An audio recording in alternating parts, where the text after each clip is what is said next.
New video. दोस्तों, आपको इस वीडियो में बताऊंगा कि आपको सही शेयर कैसे फाइंड करना है। जैसे हम शुरुआती दौर पे आते हैं ना, तो दिक्कत होती है बहुत सारे लोगों की सही शेयर कैसे पहचाने। तो आपने टाइटल तो देखा होगा, how to buy first stock, मतलब अच्छा वाला स्टॉक सिलेक्ट करना है ना। तो उसके लिए आपको किस बात का ध्यान रखना पड़ेगा वो तो मैं भी आपको इस वीडियो में बताऊंगा। तो चलिए स्टार्ट करते हैं। सबसे पहले आप मेरी ये बुक देख सकते हो, इसमें आपके लिए मैंने बहुत अच्छी जानकारी लिखी है। तो इसमें आपको मैं बताऊंगा फटाफट से कि एक अच्छा स्टॉक कैसे सिलेक्ट करें। अगर आप बिगिनर है तो नया स्टॉक आप सिलेक्ट करेंगे ना, तो आप मुझे बताएं किसी ऐप के थ्रू ही करेंगे, क्योंकि जो नए पर्सन आते हैं वो कोई ऐप डाउनलोड करते हैं। उसमें अभी तो आपने, मुझे लगता है आप जो फर्स्ट में जो आए ना उनको इतना पता नहीं चलता है। तो अभी मुझे आप पे एक कंफ्यूजन भी है कि आपने अगर डीमेट अकाउंट बनाया है या नहीं। ये भी मुझे लग रहा है कि आपने डीमेट अकाउंट नहीं बनाया होगा अभी, क्योंकि उसमें बहुत सारा रहता है ना, जैसे आधार कार्ड, पैन कार्ड वगैरह, अकाउंट नंबर लगते हैं। उसके बाद केवाईसी होती है 24 आवर्स के लिए, वो रिव्यू में जाता है, उसके बाद डीमेट अकाउंट बन के आता है। तो मुझे लग रहा है कि आपने अभी तक डीमेट अकाउंट भी नहीं बनाया होगा और आप फर्स्ट शेयर बाय करने आ गए। बहुत सारों ने बना लिया होगा, ये भी नहीं बोल रहा हूँ मैं कि नहीं बनाया होगा। उसके बाद चलो मैं जिसने बनाया है उसके लिए बताता हूँ। वो जिसने नहीं बनाया ना, तो वो जाके बना लेना। उसमें आपका आधार कार्ड, पैन कार्ड और अकाउंट नंबर लगेंगे, और केवाईसी होगी 24 आवर्स में, आपका रिव्यू में होके आ जाएगा, आसानी से बन जाएगा। बहुत सारे ऐप्स हैं। चलो अब मैं बताता हूँ फर्स्ट शेयर बाय करने से पहले आपको क्या क्या बातों का ध्यान रखना चाहिए। तो सबसे पहले तो आपको कंपनी देखनी है एक अच्छी वाली। देखो, ये सबसे पहले तो ये आपको साफ क्लियर बता दूं कि ये वीडियो केवल एजुकेशन और नॉलेज पर्पस के लिए है। हम आपको किसी भी शेयर को एग्जैक्ट बाय या सेल करने की सलाह नहीं देते। केवल ये एजुकेशन पर्पस के लिए, आपके नॉलेज के पर्पस से। तो इसको केवल एजुकेशन पर्पस से ही देखें। ठीक है, मैं आपको बताता हूँ कुछ जानकारी। तो सबसे पहले आपको कंपनी देखनी है जो कि एनएससी बीएससी में लिस्टेड होनी चाहिए। अच्छी ट्रस्टेबल कंपनी होनी चाहिए, एनएससी बीएससी लिस्टेड ही कंपनी को आपको बाय करना है। ठीक है। और मार्केट कैप अच्छा खासा होना चाहिए कंपनी का। कम से कम अगर आप लॉन्ग टर्म के लिए ले रहे हो तो देखना कि कम से कम कंपनी का मार्केट कैप 100 करोड़, 50 करोड़ से तो ऊपर होना ही चाहिए, या इससे ज़्यादा भी होगा तो चलेगा। वैसे 10 करोड़ से ऊपर वाली कंपनी ठीक होती है, पर अगर आप थोड़ा सेफली देखें तो 100 करोड़ से ऊपर वाली कंपनी देखनी चाहिए। ठीक है। तो इसके बाद मार्केट कैप अपनों ने देखा, मार्केट कैप 100 करोड़ से ऊपर तो होना ही चाहिए कम से कम। उसके बाद EPS, EPS earning per share, EPS भी देखना पड़ता है, अर्निंग पर शेयर देखना पड़ता है। और उसके बाद ईपीएस के बाद डेबिट टू इक्विटी, ये सबसे इम्पोर्टेंट है। Debit to equity ratio, debit to equity ratio भाई इसमें सबसे ज़्यादा इम्पोर्टेंट, मतलब डेबिट टू इक्विटी रेशियो का मतलब ही समझ लो आपकी कंपनी का कर्ज, कंपनी पे कर्ज कितना है, मतलब जितना कंपनी का प्रॉफिट है, मतलब जैसे कंपनी का खुद का पैसा है ना, जितना उसके अलावा जो कंपनी कर्ज लेती है उसे कहते हैं डेबिट, डेप्थ। तो उस पर कर्ज कितना है कंपनी पे, ये उसकी जो पूरी नेटवर्थ है ना उसके अलावा कर्ज लेती है, उसके खुद के पैसों के ऊपर कर्ज, मतलब लोन समझ लो आप, लोन, लोन लेती है, कर्ज लेती है वो। तो उसके खुद के पैसे हैं ना, उसके अलावा वो लेती है। तो वो देखना है, अगर वो है उसके ऊपर तो शेयर रिस्की है भाई।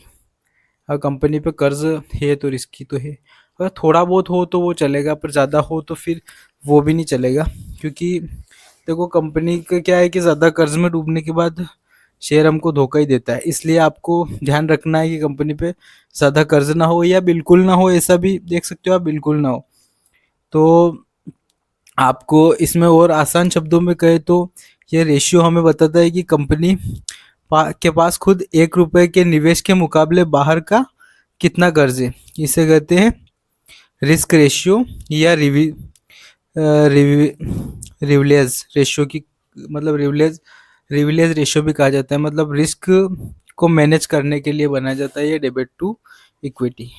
इससे अपने को पता चल जाता है कि कितना कर्ज है, तो हमको साफ साफ दिख जाता है कंपनी के बारे में कि इस पे बहुत ज़्यादा कर्ज है, तो फिर वो रिस्की होता है। और आरओई देखना पड़ता है। अब आरओई का मतलब क्या है आपको ये पता है?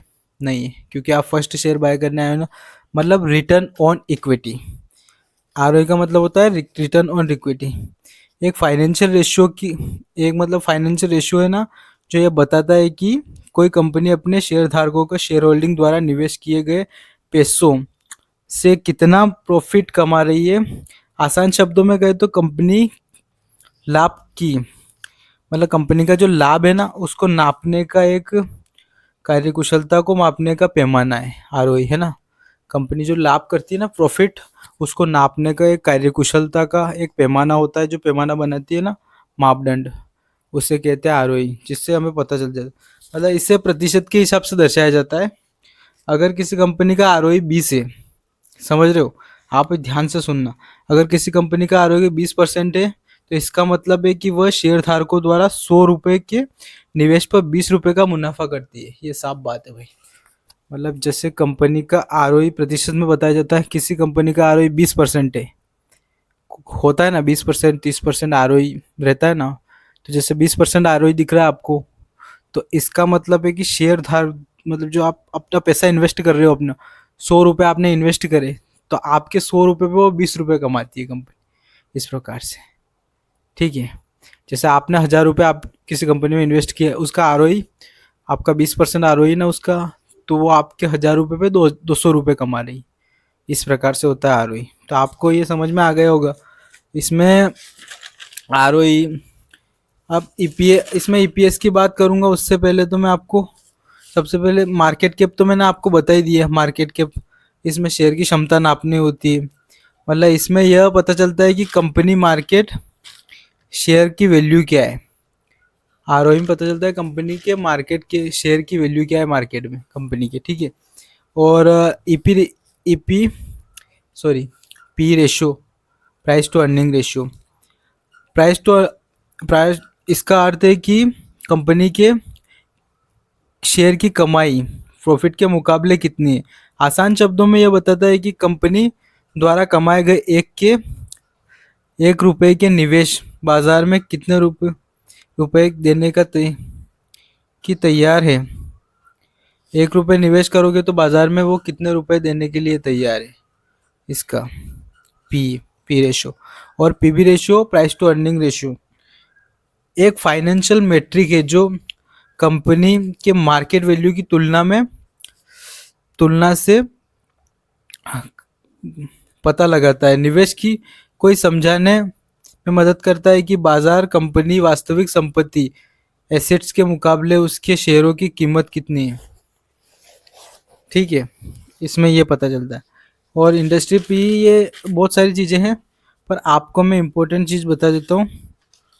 ईपीएस, शेयर पर अर्निंग, ये ईपीएस भी दे रखा है यहाँ पे, ईपीएस टीटीएम, शेयरिंग पर share, sorry earning per shares.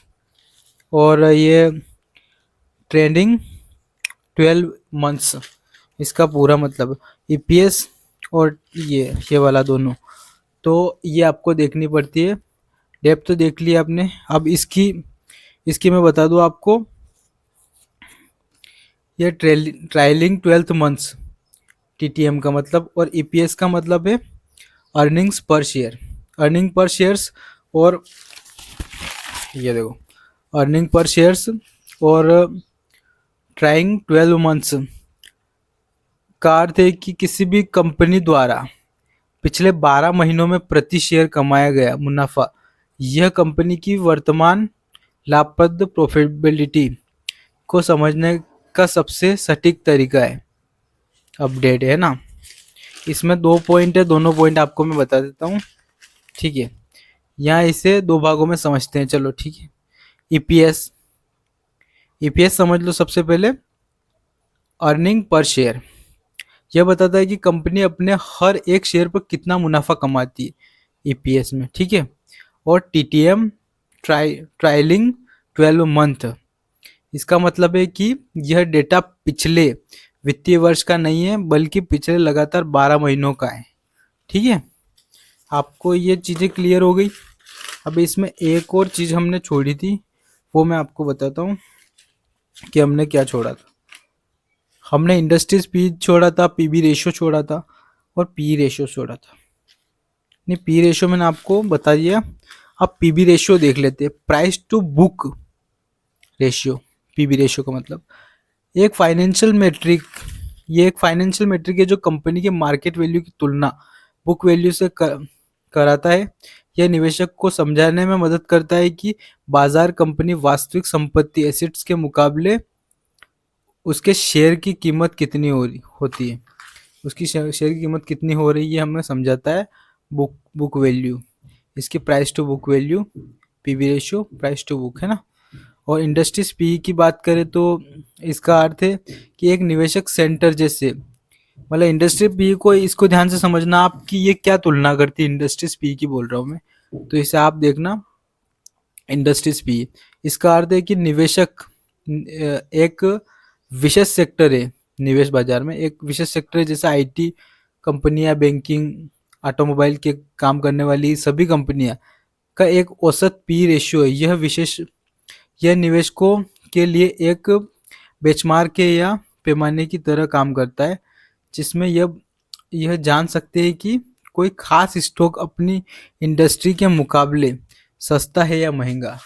मतलब इसमें ये पता चलता है अपने को कि जैसे अपनी क्षेत्र की जो भी कंपनियां, अपनी फील्ड की आईटी सेक्टर की कंपनी, बैंकिंग, ऑटोमोबाइल्स, जो जो अपने इसमें लिस्टेड कंपनियां है ना, उसमें सारी कंपनियां रहती है।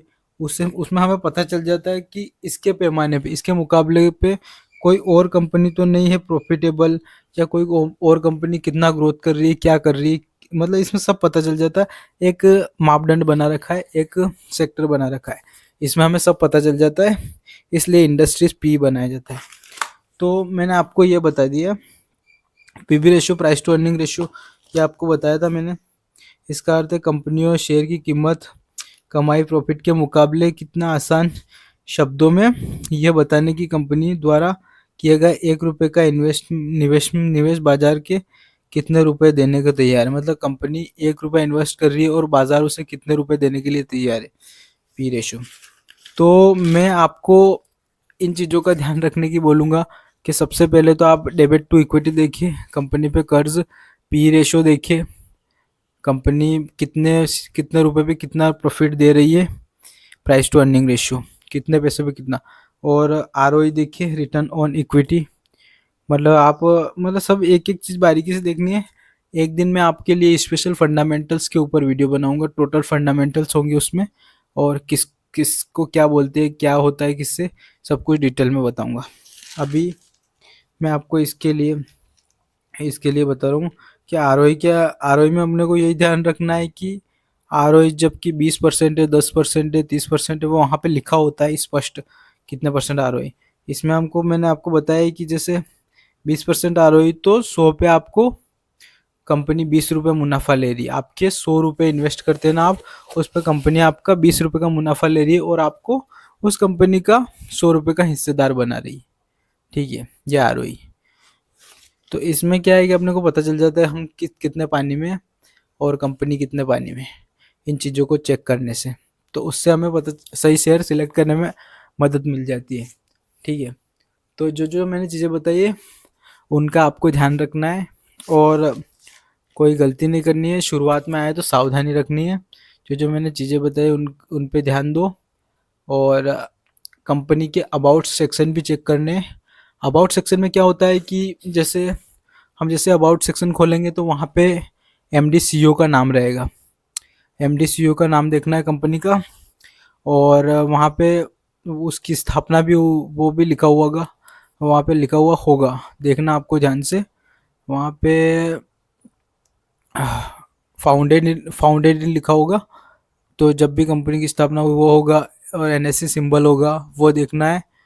और मतलब उसके अबाउट में नीचे न्यूज़ भी होगी, आपको न्यूज़ मिल जाएगी उससे रिलेटेड। तो बहुत सारी न्यूज़ होती है, वो अगर न्यूज़ आपको मिले तो वहाँ से बटोरो, अच्छी बात है। कब तक न्यूज़ आ रही है, कैसे आ रही है, क्या हो रहा है, और वहीं से न्यूज़ नहीं लेना है, बाकी और जगह भी है जहाँ से न्यूज़ आपको लेना है। और मतलब इससे क्या होता है कि पूरी कंपनी की हमको डिटेल मिलती है। तो आपको सब जगह से डिटेल बटोरनी है, और मैंने जो जो चीज़ें बताई पॉइंट, उनका ध्यान रखना है। ये ज़रूरी है, ये ध्यान रखना ज़रूरी है, मैंने बताया ना, ये चीज़ें आपको क्लियर करनी चाहिए। और सबसे एक और इम्पोर्टेंट बात है कि प्रमोटर्स की होल्डिंग ये भी देखनी सबसे ज़रूरी है कि प्रमोटर्स की होल्डिंग कितने परसेंट है। जैसे प्रमोटर्स की होल्डिंग किसी में 80%, 100% में से बहुत सारी जगह तो 80% या 50% मान लो कि रिटेल्स की होल्डिंग है, 60%, 70% रिटेल्स की होल्डिंग और 30% प्रमोटर्स की होल्डिंग, तो वो शेयर बाय नहीं करना भाई। उसमें थोड़ा रिस्की होता है, ये अच्छा नहीं रहता, क्योंकि प्रमोटर्स जो रिटेल्स में तो हम सब पब्लिक आ गए, क्योंकि हम कुछ काम नहीं करते कंपनी के लिए, ठीक है, हमने तो केवल पैसा इन्वेस्ट कर दिया। कंपनी चलाने वाला कौन है? MD CEO. तो उसकी अगर होल्डिंग कम रहेगी तो फिर कंपनी को कौन ऊपर पे ले जाएगा? ठीक है, ध्यान देना वाला तो वही होता है ना। तो इसमें देखना है कि जैसे कम से कम 45 रिटेल्स की होल्डिंग हो और 55% प्रमोटर्स की हो। प्रमोटर्स की होल्डिंग 50% से ज़्यादा होनी चाहिए, या 50-50 भी होगी तो भी चलेगा, इतनी तो होनी चाहिए। तभी हमें स्टॉक की तरफ देखना है, क्योंकि अगर उसकी होल्डिंग नहीं होगी तो हम तो घर बैठे कुछ काम नहीं कर रहे, हम तो पैसा लगा रहे हैं सिर्फ। तो ऐसा नहीं करना अपने को, क्योंकि हम हमारे करने से कुछ नहीं होगा। जो करेंगे प्रमोटर्स करेंगे, एमडी सीईओ करेगा, तो उसकी होल्डिंग ज़्यादा होनी चाहिए, ठीक है। और डीव वगैरह में, डील्स में तो, और एंजल वन में और इनमें तो थोड़े थोड़े पॉइंट्स में बटे होते हैं, तो उनसे अपने कोई मतलब नहीं। खास तो प्रमोटर्स की होल्डिंग देखनी है, एमडी सीईओ की होल्डिंग ज़्यादा होनी चाहिए, ठीक है। और चार्ट पैटर्न का अपने को ध्यान रखना है, ये बहुत इंपॉर्टेंट बात है। जैसे बहुत सारी कंपनी को, जैसे हमने कोई पेनी स्टॉक देख लिया, मैं आपको बता रहा हूँ एग्जांपल के तौर पे, कि अपने ने कोई पेनी स्टॉक देखा, अगर वो 10 रुपये 9 रुपये से कम है, अगर कोई 5 रुपये से कम है, 9 रुपये से कम है, तो फट से उसको बाय नहीं करना, अपने को चार्ट देखना है। चार्ट में सबसे पहले आपको क्या करना है? चार्ट खोलना है, उसके बाद 5 ईयर सिलेक्ट करना है। किसी भी ऐप में खोलना है, 5 ईयर सिलेक्ट करोगे, वो ग्राफ ऐसे फट से ऊपर जाएगा नीचे जाएगा, वो आपको पता चल जाए। वहाँ पे उसको लाइन को ऐसे ले जाके देखना है आराम से, ठीक है। वहाँ पे एक डेट भी चलेगी साथ में, तारीख, और उसकी उसकी रेट भी चलेगी कि शेयर पिछले 5 सालों में कहाँ तक गया है। बहुत सारे शेयर बहुत ज़्यादा जाके नीचे डाउन भी गिरे हुए थे, वो शेयर बहुत ज़्यादा असरदार होते हैं, क्योंकि वो टच किए होते हैं हाई हाई आरपीएम, ज़्यादा प्रॉफिट किए होंगे पहले, और फिर डाउन गिरे होंगे, तो वैसे शेयर बहुत अच्छे होते हैं। मैं एग्जैक्ट आपको नहीं बोल रहा हूँ कि एजुकेशन पर्पज़ के लिए वीडियो है, पर बाकी उनको ऐसे देखना है कि आपको ऊपर कितने गए हों।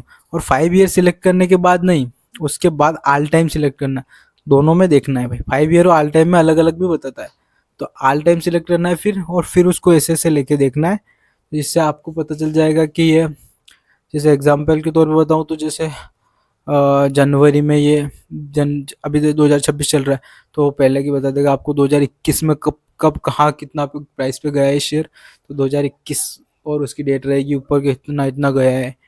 दो पैटर्न होते हैं चार्ट के वहाँ पे, एक तो लाइनर वाला पैटर्न होता है और वो कैंडल पैटर्न होता है, जो ट्रेडिंग में यूज़ होता है ना, वो वाला पैटर्न भी होता है। आप जिस पैटर्न से चाहो उस पैटर्न से देख सकते हो, और वहाँ पे आपको आगे पीछे लेके उसको देखना है, जिससे आपको आराम से पता चल जाएगा कि ये शेयर पहले कितना गया था, और उसके बाद कितना डाउन गया, फिर कितना अप गया, और अभी ये 9-10 रुपये पे आ गया है। तो क्या ये आपको वहाँ पे स्पष्ट संभावना दिख जाएगी कि ये शेयर क्या जा सकता है ऊपर। हाँ, तो इससे अपने को एक तो सबसे पहले फंडामेंटल्स क्लियर हो गए, अबाउट्स क्लियर होगा, फाइनेंशियल शेयर क्लियर हो गए, शेयर होल्डिंग पैटर्न्स, फाइनेंशियल्स में नाप डन पता चल जाए अपने को कि कंपनी के कितने शेयर बाय हो रहे हैं, क्या हो रहा है, कितना परसेंट अप में है, डाउन में है, ऐसे वहाँ पता चल जाता है अपने को। और उसके बाद अपने को जो अपना चार्ट पैटर्न देखेंगे, वहाँ से पता चल जाएगा कि शेयर पहले कितना अप गया है। जितना ज़्यादा पहले अप गया है ना, उतना ही जल्दी नीचे गिरा है ये। वहाँ पे हमको स्पष्ट पता चल जाएगा, क्योंकि हम देख ही पेनी स्टॉक रहे 8-9 रुपये का, तो हमको पता चल जाएगा ना भाई। तो बहुत सारे शेयर होते हैं, मैंने भी चेक किए, जो 100-150 रुपये प्लस पे गए हुए हैं पहले, और फिर वो 2-4-5 रुपये पे आके टिके हुए हैं। तो अब आपको यही काम करना है कि चार्ट पैटर्न देखना है और फिर शेयर सेलेक्ट करना है, ठीक है। तो आज के वीडियो में इतना ही बताऊंगा आपको। मिलते हैं नेक्स्ट वीडियो में, आपके लिए फंडामेंटल्स के लिए वीडियो बनाऊंगा, पूरे फंडामेंटल्स डिटेल में बताऊंगा। तो वीडियो को लाइक कर दे, चैनल को सब्सक्राइब कर दे। मिलते हैं नेक्स्ट वीडियो में। Thank you so much.